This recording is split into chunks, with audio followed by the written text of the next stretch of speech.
Welcome to this session of energy conservation and management. We are discussing about the total energy concept, CHP cycles and their applications. So as we have discussed, that is what is the need of cogeneration.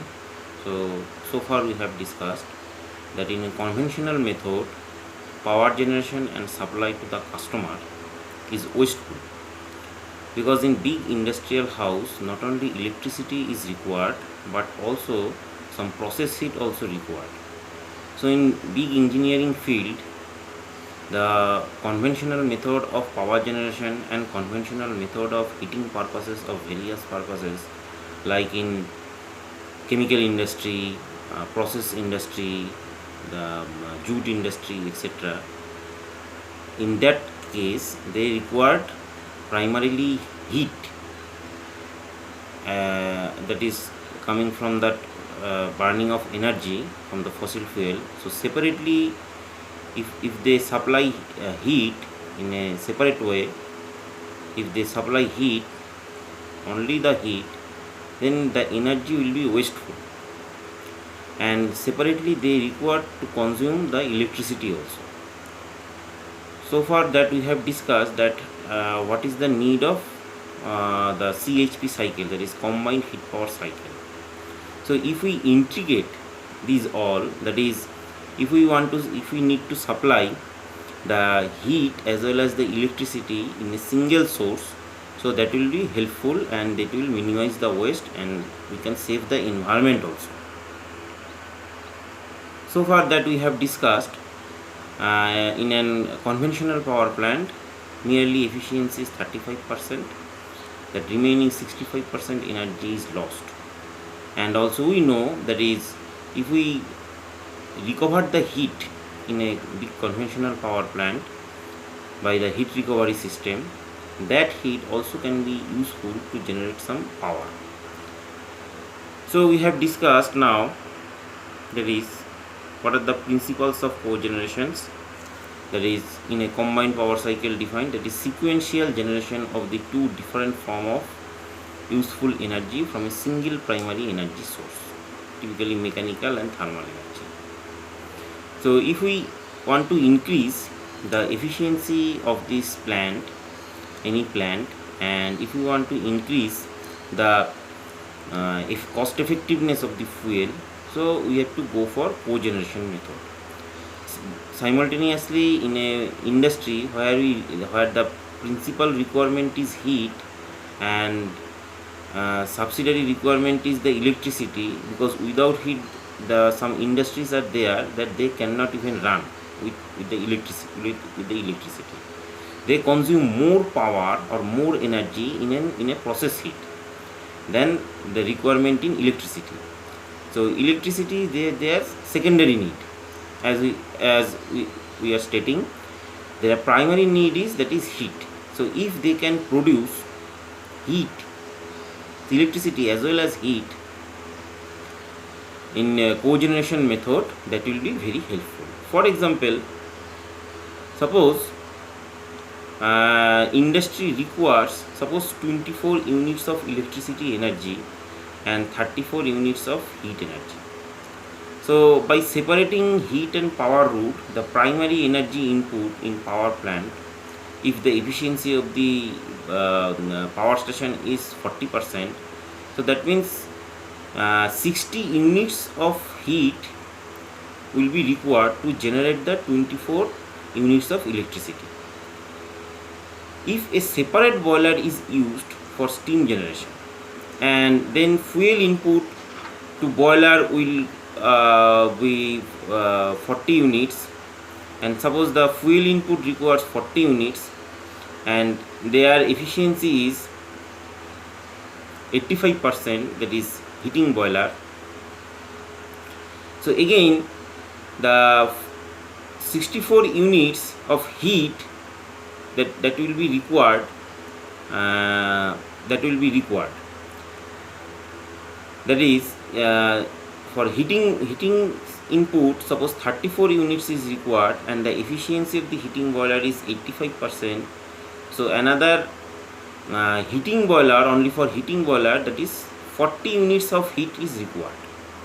So as a whole total, that industry is consuming 60 units of fuel required to produce 24 units of electricity, that is required its own purpose, and for electricity purpose, and for heating purpose 34 units of heat required, but they are consuming 40 units of fuel. So total 100 unit fuels are required. So in a cogeneration plant, if the same amount of unit is required, that is 34 unit of electricity, and heat required electricity required 24 units and heat required 34 units. So that means total the plant required, that is 58 units of total energy. So total plant efficiency, if it is 85%, then only 68 units of fuel is required. So only the 10% is lost, and previously if we consider, that will be 42 units of total heat will be lost. So thus we can save the fossil fuel with the help of cogeneration system, and also reduce the emission of greenhouse gases, particularly the carbon dioxide. And the production on electricity being on site, the burden of utility network is reduced, and transmission line losses eliminated. Now this cogeneration makes sense from the both macro and micro perspective. At the macro level, it allows a part of financial burden of the national power utility to be shared by the private sector. In addition, indigenous energy source required are to be discovered. At the micro level, the overall energy bill of the user can be reduced, particularly when there is a simultaneous need of both power and the heat at a site, and a national energy tariff is practiced in the country. Now there are technical options, that is we know that last discussed, that is we have steam. In a cogeneration system there are three types mainly: steam turbine cogeneration system, gas turbine cogeneration system, and reciprocating engine cogeneration system. So in a steam turbine cogeneration system, as we have discussed, that is we may use either back pressure turbine, or we may use extraction condensing type of turbine. Back pressure turbine is used where primarily we require the process heat, and in that case the turbine is termed as back pressure turbine. And in case of extraction condensing turbine, we require the process heat, but simultaneously electricity is also required. Now in a gas turbine cogeneration system, can be produced all or a part of energy requirement on site, and energy released at high temperature in the exhaust stack can be required for various heating and cooling applications. Though natural gas is the most commonly used, other fuels such as light fuel oil and or diesel can also be employed. The typical range of gas turbine varies from a fraction of megawatt to around 100 megawatts. Gas turbine cogeneration has probably experienced in the most rapid development in the recent year due to the greater availability of natural gas, rapid progress in this technology, significant reduction in installation cost, and better environmental performance. Furthermore, the gestation period for development a project is shorter, and equipment can be delivered in a modular manner. Gas turbine has a short startup time and provide better flexibility of intermittent operation.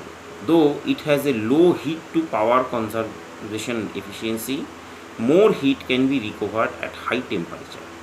If the heat output is less than the required by the user, it is possible to have supplementary natural gas firing by mixing additional fuel to the oxygen-rich exhaust gas to boost the thermal output more efficiently. So in this gas turbine, it is shown here, there is this gas turbine, as you can see.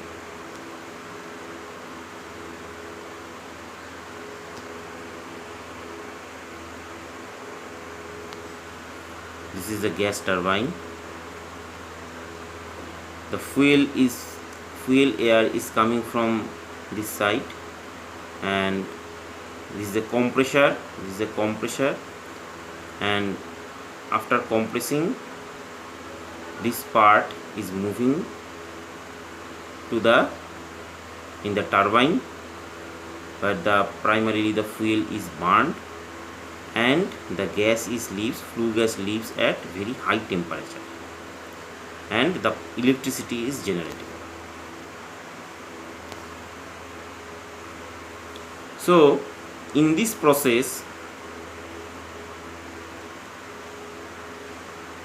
a part of heat can be generated, and the remaining heat, that is flue gas, if required, can be used as an industrial process or otherwise by the heat recovery boiler. As this exhaust gas, this is the heat recovery boiler. As you can see, this is the heat recovery boiler, which can extract the heat from the gas turbine, and it is producing by a conventional steam power plant. Instead of the furnace, the heat recovery boilers are there, so it is producing high pressure, high temperature steam again, and again that is conventionally running a turbine, steam turbine, where the primary electricity is produced. So in a gas turbine, generally it is more flexible than the other method, and this side, that is gas turbine, along with the steam turbine, is very suitable for producing combined high power generation, and this technology is widely used in nowadays to produce the electricity. Gas turbine can be operated at very high temperature, and only using of gas turbine is not very economical, as because the compressed air, to run the compressor, nearly 1/3 of energy is required to run the compressor. So very minute amount of energy we can produce by this gas turbine, and it is helpful when the flue gas is leaving. It is nearly 500 degrees centigrade, which can generate steam at very high rate. So there are some heat recovery boilers are there, through which the heat recovery boiler we can produce the steam, and ultimately we can save the energy, and ultimately the exhaust heat also we can reduce it. That is nearly 150 degree or 70 degree temperature of heat is released in the atmosphere. So thus, in a cogeneration system, gas turbine power plant and steam power plant is very useful. So suppose a site is required more power, it is possible to adopt a combined cycle, that is the combination of gas turbine and steam turbine cogeneration. Steam generates from the exhaust gas of the gas turbine, is passed through the back pressure or maybe the extraction condensing steam turbine to generate additional power.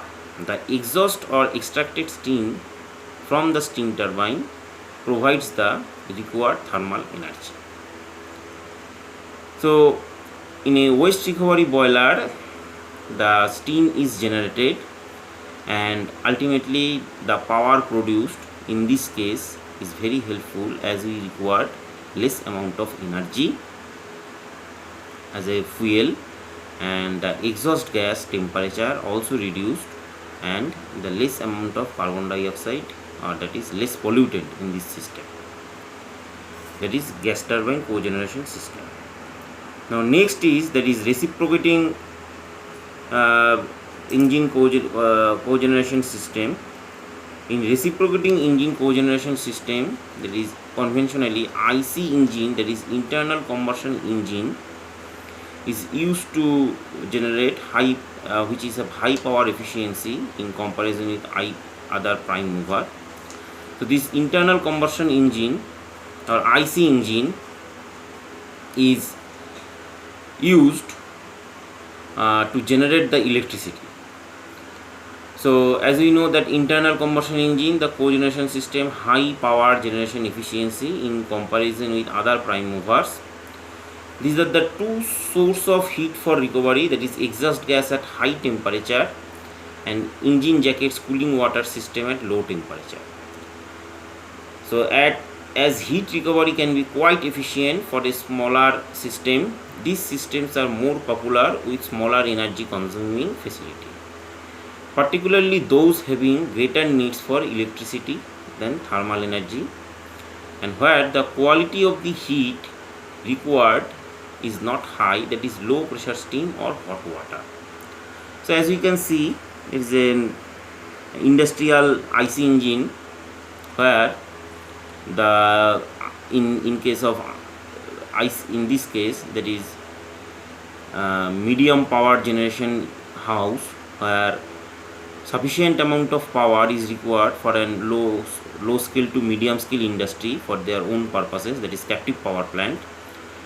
And as we know that while running the IC engine, it required to cool the engine regularly, that energy is wasted. For that reason some energy is wasted. So if that heat, there is low temperature heat that is surrounded by the cooling water jackets, by the cooling water, if that heat we can utilize some process industries, so that will be helpful to us. And these IC engines have more or less highly efficient than the gas turbine, although this reciprocating IC engine cogeneration system is not popular because IC engine, that is several parts are there rather than the gas turbine, which gas turbine the power generation is more easy, but in reciprocating engine there are complication is that there are various parts are there and frequently the maintenance is required, and at a stage the gas turbine cannot run at a stage the reciprocating engine cannot run for a long time, but gas turbine for simplicity of that system and power generation, that can run longer period or long time than the IC engine, that reciprocating IC engine. Although for an system, that is for a low scale small scale industry and medium scale industry, for their own purposes, this reciprocating engine is very helpful for their generation of power, and for that low process heat required, if it is required, then it is very helpful for this reciprocating engine cogeneration system. Now the classification of cogeneration system.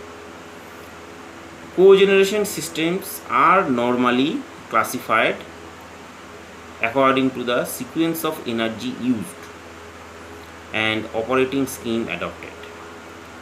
A cogeneration system can be classified as either a topping or a bottoming of a basis of the sequence of energy used.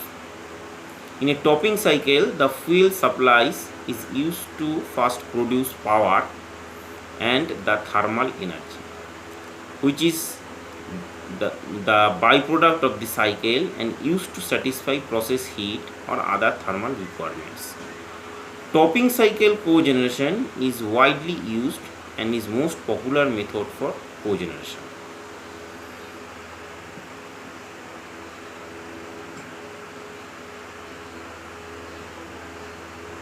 So there are four types of topping cycle cogeneration system that is briefly described.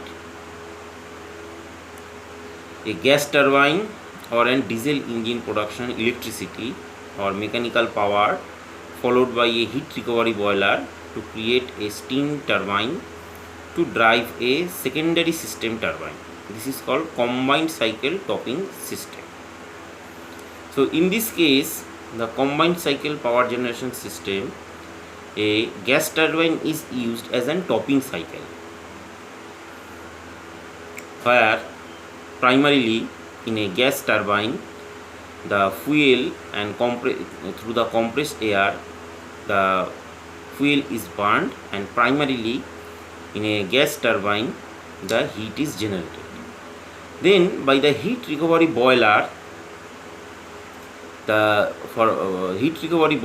the heat recovery boiler we can use the steam generation, and conventionally it is running a power plant by the steam generator and to produce the electricity, and remaining heat while condensing, that heat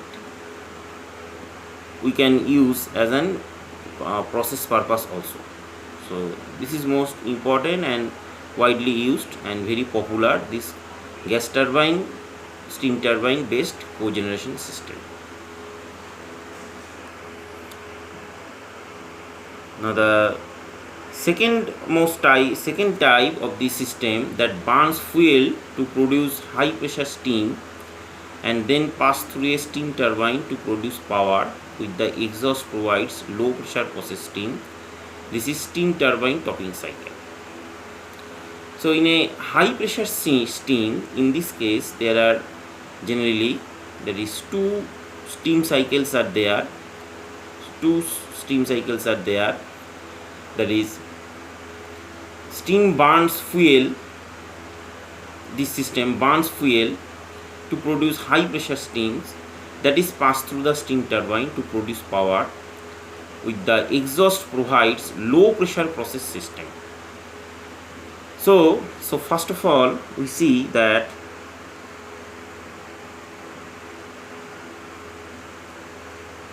in this system the high pressure steam it is producing, the high pressure steam is producing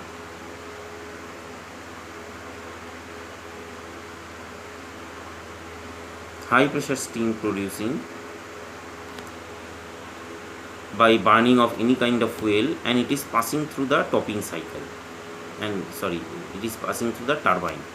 So that is termed as topping cycle, and which is primary source of energy, primarily the production of electricity. And after that, from the exhaust, that is low pressure system, that is also used for the industrial purposes to use as an process heat. So in this case the topping cycle is the steam cycle. In this case the steam cycle is the topping cycle. The third one, that is, which employs heat recovery from an engine exhaust or jacket cooling system following to heat recovery boiler, where it converts to process steam or hot water for the further uses. As we have discussed, the IC engine, in this case, that requires constant cooling of IC engine. So we have that is cooling water system around the jackets, and that system is useful to generate the electricity as well as the process heat. And the fourth type is that is gas turbine topping cycle. A natural gas turbine drives the generator. The exhaust gas goes to the heat recovery boiler that makes the process steam and process heat. So these are all about the topping cycle. Now bottoming cycle, it is always an bottoming cycle. The primary fuel produced in high temperature thermal system and heat rejected from the process by the topping cycle is used to generate power through a recovery or heat recovery boiler and a turbine generator. Bottoming cycles are suitably for manufacturing process that requires heat at high temperature in furnace and kilns and rejected heat at significantly high temperature. Typically, areas of application include cement industry, steel, ceramics, gas, petrochemical industries. Bottoming cycle plants are much less common than topping cycle plants. This figure illustrates the bottoming cycle where fuel is burnt in a furnace to produce synthetic rutile. The waste gas is coming up from the furnace is utilized in a boiler to generate steam, which drives a turbine to produce the electricity. The bottoming cycle.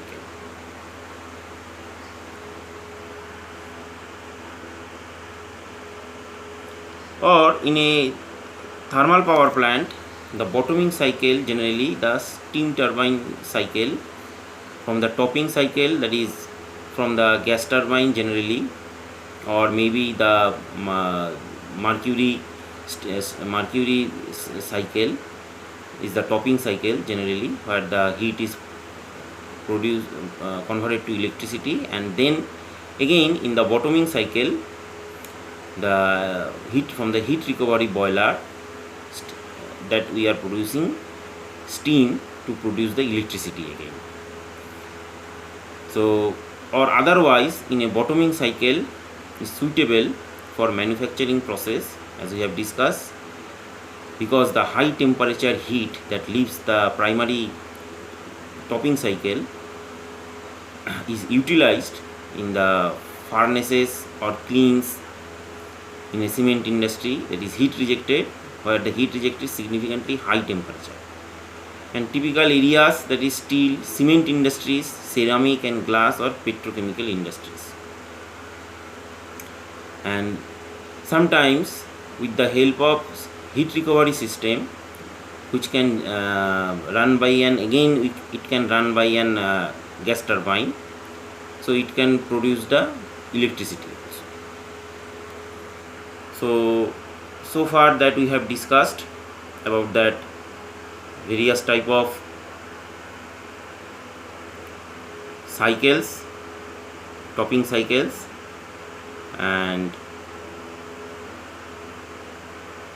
various type of systems, that is for using the electricity, producing the electricity in CHP cycles. So in next part we will discuss about that what are the factor influencing the cogeneration plant, that will be discussed later. And so far what we have concluded, that CHP cycles is very helpful for producing electricity in an efficient way.